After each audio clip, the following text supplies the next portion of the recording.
शाशमिन, तो ये हमारे साथ शाशमिन है। और छोटे वाले कितने हैं? रायान कहाँ चले गए हैं? तो शाशमिन और जाफे राइट हमारे साथ मौजूद हैं। और कैसा लगता है जब आपको आपके ग्रैंडफादर इतना वो पॉलिटिक्स में है, इतना करते हैं? How do you feel about it? I feel great because it's a big deal, or it's very lucky to have a grandfather like this. है ना, you proud of your grandfather ना, कितना वो करते हैं, सारा काम करते हैं। और पाकिस्तान अब कौन जीतेगा इलेक्शन में? PTI. हाँ? इमरान खान जीतेगा। इमरान खान जीतेगा। तो आपको जैसे नया पाकिस्तान की बात करते हैं, तो आपको नया पाकिस्तान कैसा लगता है, कैसा होना चाहिए? साफ सुथरा और इलेक्ट्रिसिटी सेविंग्स और बहुत कुछ, सोलर पैनल्स और recycling beans at every street, और कार्स आहिस्ता चलने, और बहुत कुछ है जो मुझे चाहिए। नए पाकिस्तान में चाहिए। और आप बड़े होके क्या बनेंगे? Inventor. And what are you going to invent? Different things like robots, cars, and some other future equipments. माशाल्लाह और इंशाल्लाह। और ये हमारा फ्यूचर है पाकिस्तान का, और अल्लाह करे कि ये फ्यूचर बहुत बहुत बहुत अच्छा हो और पाकिस्तान हमारा इतना ही खूबसूरत हो जितना ये माशाल्लाह बच्चे हैं हमारे। इस वक्त मेरे साथ खड़े हैं रायान अलवी, और सुनते हैं कि रायान अलवी हमें क्या बताते हैं कि उनको नया पाकिस्तान कैसा चाहिए। मुझे नया पाकिस्तान जैसे चाहिए जैसे हालात खराब नहीं हुए, और यूएसए पाकिस्तान को ना फाइट करे, और पाकिस्तान सेफ रहे। और पाकिस्तान सेफ रहे। और आप बड़े होके क्या बनना चाहते हैं? इन्वेंटर। क्या इन्वेंट करेंगे आप? रोबोट्स एंड और बड़े बड़े फाइटर प्लेन्स। Fighter planes. और अब की जो इलेक्शन होगी तो उसमें आपका क्या ख्याल है, कौन जीतेगा? पीटीआई। पीटीआई में कौन कौन जीतेगा? पीटीआई को लीड कौन करता है? इमरान खान। तो अपने दादा के बारे में बताओ मुझे, कैसे हैं? You come and stand with him. मेरा दादा हमको प्यार करते हैं, और and he lets us come in his room anytime we want. He's going to be a really big person because he's the Secretary General of PTI, and he's going to be busy all he's going to be at work all day long, and it's going to be really tough for him, and I hope he does a great job. And we will win the elections. नया पाकिस्तान में हम ऐसे देखना चाहते हैं कि कोई लड़ाई झगड़ा नहीं हो, और हालात खराब दिन भर नहीं हो, और ऐसे जो बुरे लोग जैसे घर तोड़ते हैं, फायरिंग करते हैं, और ये सब ना हो। तो ये एक बहुत अच्छा जगह रहने के लिए होगा, और सब लोग आने चाहेंगे पाकिस्तान, और पाकिस्तान बहुत पॉपुलर भी बन जाएगा, और ये सिर्फ हम पीटीआई कर सकते हैं। और पाकिस्तान के रोड के पोल्स में छोटे छोटे कैमरे होने चाहते हैं, और वो कैमरे जब कोई कूड़ा फेंकता है, वो एक रोबोट होता है, वो उसको पकड़ता है, फिर उसको पुलिस को देता है, फिर पुलिस को पैसे देते हैं। पाकिस्तान जिंदाबाद। अब हम आपको लेके चलेंगे इनसाइड, क्योंकि वहाँ पे डॉक्टर आरिफ अलवी बैठे हैं और साथ में खावर हैं, और हम उनसे बातचीत भी करेंगे और देखेंगे कि वो क्या आज आपको बताते हैं। सो इनसाइड नाउ। अस्सलाम वालेकुम जी, मैं हूँ खावर शमसुल हसन, और आज हम डॉक्टर आरिफ अलवी के साथ उनके घर पे मौजूद हैं। सेक्रेटरी जनरल हैं तहरीक इंसाफ के, और कुछ हम ये असल में जो इंटरव्यू है ये तहरीकियों के लिए ही है, तो कुछ हार्ड हिटिंग किस्म के सवालात होंगे तहरीकी पर्सपेक्टिव से, कि जो सवालात के जवाब तहरीक के कारकुन जानना चाहते हैं। तो मैं सवालों का आगाज़ करता हूँ। डॉक्टर साहब अस्सलाम वालेकुम। डॉक्टर साहब, ये जो हमारे पार्टी के इलेक्शंस हो रहे हैं, इसमें काफ़ी लड़ाई झगड़े सामने आए हैं। ठीक है, हर पार्टी में धड़े होते हैं, मगर वो छुपे रहते हैं क्योंकि उनमें हिम्मत नहीं होती है इलेक्शन कराने की। हमने जब ये इलेक्शन कराए तो वो जो धड़ी बाजियाँ थी वो ज़रा ऑब्वियस हो गई, क्लियर हो गई, लोगों को साइड्स लेनी पड़ गई। अब ये नेशनल इलेक्शंस के इतने करीब आके डिले होते होते हम इतने करीब आ गए, क्या आप समझते हैं कि इतना वक्त है हमारे पास कि ये हील हो जाएंगे नेशनल इलेक्शन से पहले? अच्छा, मैं आपको एक मिसाल दूं। मैं एक पाकिस्तानी पोलस्टर है बहुत बड़ा, उसके पास मैं गया जब पिंडी का इस्लामाबाद का धरना हमने किया था रमज़ान में, शायद आपकी याद जी।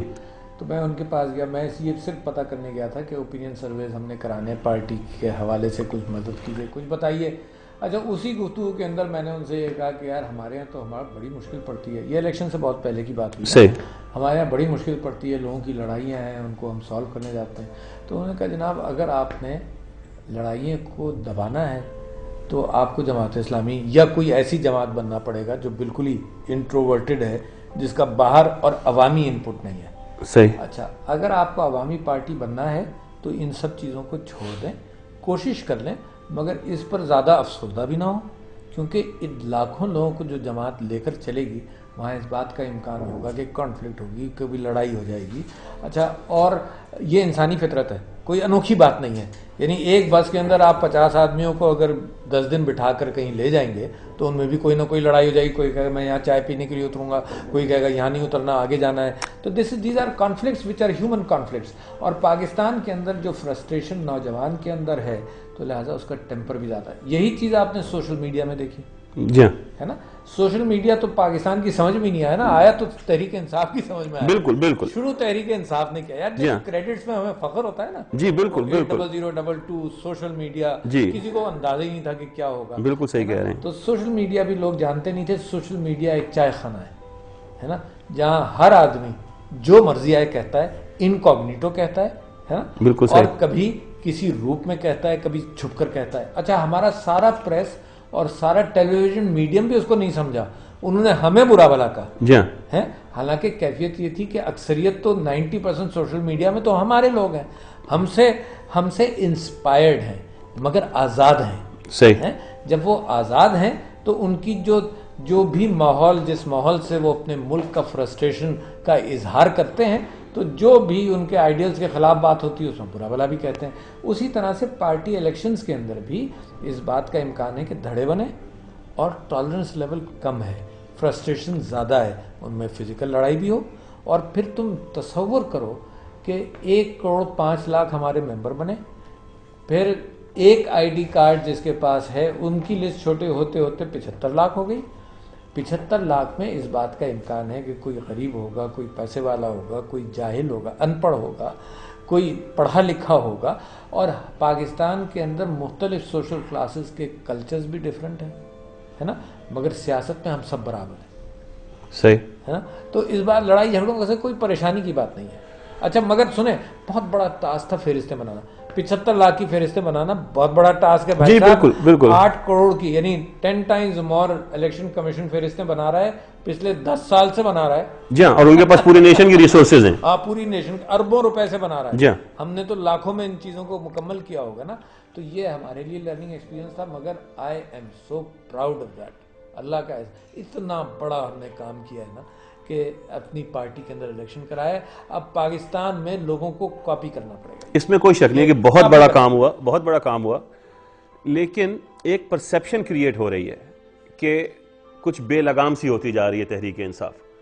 तो उसके लिए जो हमारा कोड ऑफ कॉन्डक्ट है इन इलेक्शंस का, क्या वो हर एक कैंडिडेट को हर पोलिंग स्टेशन पे मौजूद है? लोगों को ये क्लियरली पता है कि क्या चीज़ उनको करनी चाहिए, क्या नहीं करना चाहिए? जी बिल्कुल मालूम, मगर मान ये जज्बात की राह में बह जाते हैं। देखिए, कोड ऑफ कॉन्डक्ट सब मौजूद है, मगर उसके ऊपर इतना अमल नहीं हो पा रहा। अच्छा, मुझे ये वक्त याद आता है, शायद तुम उससे उम्र में छोटे हो गए तो तुमने नहीं देखा, हालांकि 96 से तो हम आपके साथ हैं। जी जी बिल्कुल, है ना। आपने हमें दफ्तर दिया था जब हम PS 89 में इलेक्शन लड़ रहे थे। अच्छा, मैं 1970 में जब पीपल्स पार्टी आई तो एक अवामी कैफियत हमें बुरी लगती थी। अवामी कैफियत ये है कि मजमा चला जा रहा है, नारे लगा रहा है, कहीं गुस्सा आया तो तोड़ फोड़ कर रहा है। मगर मैं इस नतीजे पर पहुंचा हूं कि जो या तो उस सोसाइटी के अंदर जहां लोगों के स्टेक्स हो माशरे के अंदर, है कि मुझे इस बात का एहसास हो कि ये बल्ब टूटेगा तो ये भी आवाम के पैसे का बल्ब है। ये एहसास इस वजह से नहीं हो कि मैं स्टेक होल्डर ही नहीं हूँ। हमारा गरीब आदमी का कोई स्टेक नहीं है ना। अगर वो किसी बिल्डिंग के शीशे तोड़ रहा है तो उसका स्टेक नहीं है, यानी उसको इस बात का एहसास ही नहीं है कि मेरी कोई चीज जा रही है। तो इस हर माशरे के अंदर ये तब्दीली आते आते टाइम लगेगा। और पाकिस्तान तहरीक इंसाफ को इस तरह का इदारा नहीं है जहाँ लोगों की बड़ी गहरी तरबियत की जाए, है, और फिर उसके बाद पार्टी बनाई जाए। हमने पार्टी बनाई है एक विजन के ऊपर, एक आइडियल के ऊपर। वो विजन बड़ा सिंपल सा है, modern Islamic welfare state. Modern हम मिसाल लेते हैं कि जैसे मलेशिया है ना, दुनिया से तरक्की सीखता है, इल्म सीखता है और तरक्की करता है। इस्लामिक से हमारी मुराद ये है कि मदीने की स्टेट, इस्लाम जो आया उसने इंसान को आज़ाद किया, और फिर अल्लामा इकबाल का मुस्लिम उम्मह के एतबार से और खुदी के एतबार से, यानी अपनी डिग्निटी के एतबार से एक विजन है। और उसके बाद कायदे आज़म ने कुछ उसूल ले डाउन किए कि this state belongs to all people जो यहाँ रहते हैं, चाहे वो गिरजाओं में जाएं, चाहे वो मस्जिदों में जाएं, इर्रेस्पेक्टिव ऑफ रिलीजन, है ना, और गुड गवर्नेंस।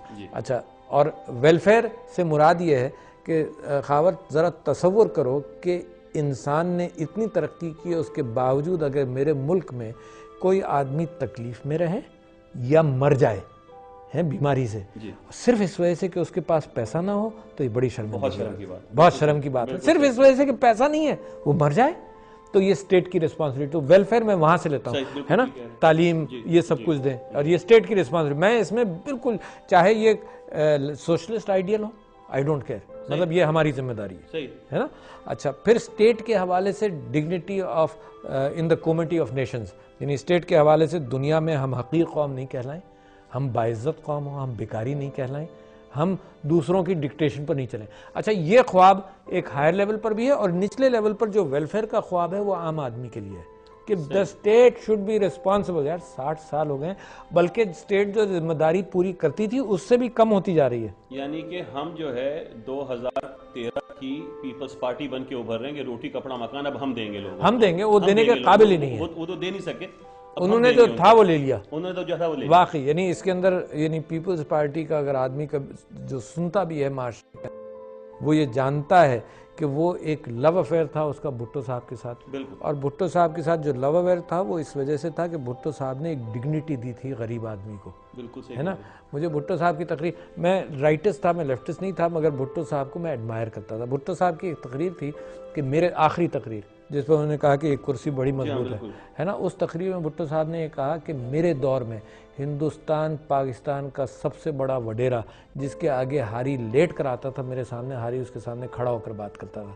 वो जिक्र कर रहे थे चांडियों का, क्योंकि आई रिसर्च के हिंदुस्तान पाकिस्तान का वडेरा कौन होगा। तो भुट्टो साहब ने वो जो, he didn't fulfil that mission, ये अलग बात है, मगर जो जगा दिया ना, जो जगह वो पड़ गया, जो ख्वाब दिखा। देखो, जो ज़िया-उल-हक साहब ने कहा कि जहाद करो अफगानिस्तान में, जो जगा दिया ना, तो ये स्विच ऑन स्विच ऑफ नहीं होती बातें कि आपको भाई जहाद खत्म हो गया, अब सोवियत यूनियन खत्म हो गई, अब तुम बिल्कुल सही हो जाओ। उन्होंने कहा कि यार अमेरिका है, अमेरिका के खिलाफ भी हमने जहाद करना है, तो स्विच ऑन स्विच ऑफ कैफियत नहीं होती। तो भुट्टो साहब ने जो जगा दिया ना, वो बहुत बड़ी ड्रीम दी, which did not neither he fulfilled not the subsequent people fulfilled. Where did, ये जो चोरी चकारी का निज़ाम है ना, इसके अंदर क्या कैफियत हुई कि सबसे पहले भुट्टो साहब ने बैंक्स को नेशनलाइज किया। बैंक्स सोच समझकर उधार दिया करते थे, फिर जो अवामी उधार जाने लगा एग्रीकल्चरिस्ट को, फिर उनको ये भी पता चल गया उसी दहाई के अंदर दी एग्रीकल्चरिस्ट, लूट मार वाले एग्रीकल्चरिस्ट, नॉट एवरीबडी, उनको ये एहसास हो गया कि कर्जा लो वापस नहीं करना। वो जो ट्रेंड शुरू हुआ ना, वो आज तो बहुत बड़ा, यार यूसुफ रज़ा गिलानी साहब की बीवी ने 54 लाख रुपया, करोड़ रुपया ज़राई तरक्याती बैंक का माफ कराया। 54 करोड़, तस्वुर कर सकते हो। और आज दे दो, मैं कहता हूँ चलो, जब गरीब थे है ना, आज तो नहीं हो, आज तो वापस कर दो मेरा पैसा। चलो 10 साल पहले तुम्हारी कोलैप्स हुई कोई भी इंडस्ट्री, आज पैसा वापस करो, तो ये शेमफुल है जनाब। तो डॉक्टर साहब फिर उसी बात पे आते हैं, हीलिंग का हमारे पास ये जो धड़े बन गए हैं, ठीक है, अब ये इलेक्शन आ रहे हैं, हम इनको हील कैसे करेंगे, हमारे पास कोई प्लान है जी। एक तो फैसला ये हुआ, देखो सबसे बड़ा स्टेप अब इसके बाद, इलेक्शंस के बाद है टिकट देना जी। अच्छा, इस बात का इम्कान है कि कोई पूरा धड़ा जीत गया, अच्छा वो अपने हिसाब से टिकट की रिकमेंडेशन करे, तो जो हार गया उसका क्या बनेगा। सही। तो हमने 2 काम किए। एक काम तो ये किया कि जो पार्लिमानी बोर्ड एक डिस्ट्रिक्ट की कमेटी बनाई, रिकमेंडेशन दे कि खावर अच्छा कैंडिडेट है या आरिफ अलवी अच्छा कैंडिडेट है। अच्छा, वो डिस्ट्रिक्ट कमेटी के अंदर हमने ये किया कि डिस्ट्रिक्ट का सदर होगा और रनर अप होगा, सही, डिस्ट्रिक्ट का सेक्रेटरी होगा और रनर अप होगा, है सही, और तहसील के सदूर होंगे, ठीक है ना, ताकि जो जीते हैं उनकी मेजॉरिटी रहे, मगर ऑल्टरनेट ओपिनियन भी आ जाए। ठीक और हीलिंग हो। ठीक है ना। अच्छा, ये तो पॉजिटिव बात है ना कि भाई कैंडिडेट बनना है तो कैंडिडेट के लिए सारे लोगों को ये सोचना पड़ेगा कि विनेबिलिटी देखेंगे और अच्छा और बुरा कैंडिडेट की तमीज अब करनी पड़ेगी इसी को, जो हारे भी हैं जो जीते भी हैं। सही। अच्छा, उसके बाद हमने क्या किया, हमारे आइन के अंदर डिस्ट्रिक्ट में पार्लिमानी बोर्ड नहीं है जी। तो हमने उसकी कमेटी बनाई और आज इंशाल्लाह नोटिफिकेशन मैं रिलीज करूंगा। ठीक है ना। अच्छा, उसके बाद नेक्स्ट लेवल है इसका रीजन का जी। अच्छा, रीजन के पार्लिमानी बोर्ड का हमारे आइन में तस्करा है। अच्छा, तो डिस्ट्रिक्ट से 3 नाम जाएंगे, सही है ना। अब रीजन क्या करेगा, रीजन के अंदर भी रीजन का सदर मेंबर है और रीजन का रनर अप सदर। अच्छा, जो सदर के लिए रनर अप था वो भी मेंबर है। सही है। अच्छा, रीजन का सेक्रेटरी मेंबर है और रनर अप मेंबर है। ठीक है, तो हम उनको भी वॉइस दे रहे हैं जो हार भी गए। हाँ, उनका स्टेक रहेगा सिस्टम उनका में। और डिस्ट्रिक्ट के सुदूर मेंबर हैं। सही। वो जो इलेक्ट हुआ है वो है। ठीक है ना। तो ऑल्टरनेट ओपिनियन आएगा और यूनिटी हीलिंग होगी। सही। कि भाई पार्टी के लिए अब बेहतर सोच, इलेक्शन खत्म, सही है। अब पार्टी के लिए बेहतर सोच के फोरम में इन्वॉल्व कर लिया हारने वाले को। यानी या तो ये होता कि हारने वाला बेचारा घर बैठा हुआ है, नहीं, सही। उसकी फोरम में इन्वॉल्व कर लिया। सूबे के अंदर भी यही किया है। ठीक है। सूबे का सदर और रनर अप दोनों मेंबर और सूबे का जनरल सेक्रेटरी और रनर अप और रीजन के सुदूर। सही। अब ये है ना, तो दैट्स वन हीलिंग ठीक। और बहुत काम करेगा। अच्छा, फिर उसके बाद जब इलेक्शन होगा ना, जो जनरल इलेक्शन होगा उसमें सब धड़े यूनाइट हो जाएंगे इंशाल्लाह हमें यही उम्मीद है। हम इसी के ऊपर काम कर रहे हैं कि ये पैशन हमारी बल्कि सामने आ रही है और लोग काम कर रहे हैं। बिल्कुल जनाब। मतलब आज हमारे मीडिया सेंटर में सिंध से 2 लोग हैं। एक अतीक तालपुर है, लड़का यंग, जानते होंगे आप उसको, और जाखरानी साहब जो टंडो मोहम्मद आदम के अभी डिस्ट्रिक्ट के सदर बन के आए हैं। बिल्कुल बड़े पैशनेट लोग हैं और वो कहते हैं कि जी सिंध में भी बड़ा रिसेप्शन है क्योंकि इमरान खान का मैसेज तो यूनिवर्सल हो गया ना। आप हाँ, देखना, इमरान खान तो अपने मैसेज पे खड़े हैं, मुल्क वहां तक आ गया कि जहां उस मैसेज की रेलेवेंस बन गई। बिल्कुल। तो सिंध में हमारी क्या एक्टिविटीज हो रही हैं और क्या हम सिंध को अपनी इलेक्शन कैलकुलस के अंदर किस तरीके से देख रहे हैं? अच्छा, देखें, खान साहब ने अभी पिछले दिनों किया बात कही और लोगों ने उसको मिस इंटरप्रेट किया। असल में एक बड़ा अखाड़ा आप पहचानने कौन सा है जी, है ना। यानी आपका टारगेट है हुकूमत में आना। बिल्कुल सही है ना। तो जो जहां बड़ी बैटल है उसको पहला फोकस करो, वो है पंजाब की। बिल्कुल सही। ठीक है ना। अच्छा, दूसरी बैटल आपकी केपी में है जी, तीसरी बैटल सिंध में है, चौथी बैटल बलूचिस्तान में। सही। अच्छा, बलूचिस्तान में क्यों मैं चौथी नंबर कह रहा हूँ, है बड़ी अहम बैटल, मगर वहाँ सरदारों का इन्फ्लुएंस इतना ज़्यादा है कि वहाँ पर आप सेंटर से डेंट डालेंगे। सही है ना। मगर वहाँ हम भी इस पोजीशन में हैं, सीटें निकालेंगे। ठीक। अब आ जाइए आप सिंध पर। अच्छा, सिंध के अंदर हमने एक बेसिक फैसला ये किया है, 30 अक्टूबर के बाद और 25 दिसंबर के बाद हमारे यहाँ इन्फ्लक्स हुआ नए लोगों का जी। उस इन्फ्लक्स को हैंडल करने के लिए हमने इंतखाबात कराए कि नए पुराने की तमीज़ एक मरतबा इंतखाबात के ज़रिए ख़त्म हो जाए। सही। ठीक है ना। अच्छा, अब हम इस नतीजे पर पहुँचे कि यह कॉन्स्टिट्यूंसी पॉलिटिक्स जो है, इसके अंदर एक शाख से एक कबूतर उड़ेगा, दूसरे से उधर उड़ेगा, 10 कबूतर इधर आ गए, 10 कबूतर उधर आ गए। और अगर आपने कभी वो कबूतरबाजी नहीं की हो तो इसी घर में छत पर हम बचपन में कबूतरबाजी करते थे ना, उनके दड़बे बनाते थे और बराबर में 2-4 घर छोड़कर और हमारे दोस्त थे जो करते थे। अच्छा, कबूतर उड़ाए जाते थे और कबूतर उड़ाकर फिर आ करके उनको बुलाया जाता था और उम्मीद ये होती थी कि दूसरा एक कबूतर आ जाएगा। जब वो कबूतर आता था ना तो सबसे पहला काम ये करते थे कि उसके पर काटते थे, खूब अच्छी तरह से खिलाते थे। 15-20 दिन बाद वो खुद उड़ने के काबिल हो जाता था, फिर हम ये उम्मीद करते थे कि ये हमारा होगा, हमारे खाने पीने में वापस रहेगा। तो आजकल मुल्क की सियासत के अंदर यही हो रहा है। अच्छा, अब इनको कोई ताल्लुक नहीं इस बात से कि किस नस्ल का कबूतर है। अच्छा, कबूतर के रूप में कौवा तो नहीं, सफेद रंग अपने ऊपर लगा कर आ गया हो। कोई तमीज नहीं है। सही है ना। अभी आपने पढ़ा होगा कि 9 पीपुल्स पार्टी के एमपीए जो उधर चले गए। अच्छा, हमने जो 4-5 लिए थे उसके ऊपर हमें इतनी गालियां पड़ती रही, है ना, हमारा साल गुजर गया उसमें। और यहाँ जनाब सैकड़ों की तादाद में इधर से उधर जा रहे हैं, कोई पूछने वाला नहीं है। तो ये सारा हम्माम जो है ना, ये कॉन्स्टिट्यूंसी पॉलिटिक्स का है और ये हो गई ऐसे इधर से उधर। अब नवाज शरीफ और JUI मिल गए। यानी आप तसव्वुर कर सकते हैं यार, हैं, JUI और ANP माहिदा कर रहे हैं। तो ये सारी फोर्सेस जो हैं, birds of a feather flock together, ये सारी फोर्सेस जो है ना, ये इकट्ठा हो जाएंगी। बिल्कुल, है ना, including peoples party. And Pakistan Tehreek Insaf will emerge alone as one party जिसने कोई कंपैरिजन किसी के साथ कोई कॉम्प्रोमाइज़ नहीं किया। हम ताहिरुल कादरी साहब से बात करने गए, 6 सवाल लेकर गया, मैं लिख कर लेकर गया जी। 6 सवाल क्या थे कि आपके पास पैसा कहाँ से आया इतना, ठीक। दूसरा सवाल ये था कि आपकी नेशनलिटी का क्या जस्टिफिकेशन है, ठीक। तीसरा सवाल ये था कि आप इलेक्शन पोस्टपोन कराना चाहते हैं, ठीक है ना, इसका जवाब दें। चौथा सवाल ये था कि आप अगर चेंज लाना चाहते हैं तो MQM और PML-Q के साथ मिलकर क्या चेंज आएगी, ये तो वो नोट की रेजगारी होगी ना, चेंज तो कोई नहीं आएगी। अच्छा, और 5वां सवाल ये था कि आप इंतखाबात मुलतवी कराना चाहते हैं या, है ना, मुलतवी कराना चाहते हैं, तो इस सिलसिले के अंदर जो जवाब दिए उससे हम मुतमईन नहीं हुए। सही।